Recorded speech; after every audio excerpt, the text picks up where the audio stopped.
La place Tiananmen à Beijing est bouclée depuis quelques jours pour accueillir les événements commémoratifs des 80 ans de la fin de la Deuxième Guerre mondiale, marquée par la victoire de la Chine contre l'agression japonaise entre 1937 et 1945.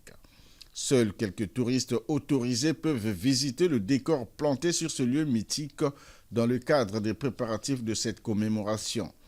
La célébration du 80e anniversaire de la victoire de la guerre de résistance du peuple chinois contre le fascisme, prévue pour ce mercredi 3 septembre, sera marquée entre autres par la décoration des résistants chinois encore vivants.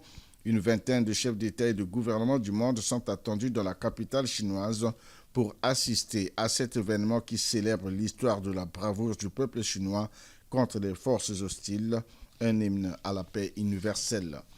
Vladimir Poutine, président de la Fédération de Russie, est déjà à Beijing, ainsi que le Premier ministre indien Narendra Modi et le président iranien Massoud Pezeshkian. Est également attendu le président de la Corée du Nord, Kim Jong-un. Invité par le président chinois Xi Jinping, le président de la République du Congo, Denis Sassou Nguesso, est arrivé dans la nuit du lundi à mardi dans la capitale chinoise. Il a atterri à l'aéroport international de Beijing aux environs de 1h du matin, soit 18h, heure de Brazzaville. Le Congo et la Chine entretiennent d'excellentes relations d'amitié depuis 59 ans. La coopération entre les deux pays a été hissée au rang de partenariat stratégique global. Denis Sassou Nguesso co-préside avec son homologue chinois Xi Jinping le FOCAC, Forum de coopération Chine-Afrique pour l'année 2024-2025. Le séjour du président de la République en Chine prévoit des rencontres de haut niveau avec le président de la Fédération de Russie, Vladimir Poutine, ainsi qu'avec son homologue chinois, Xi Jinping.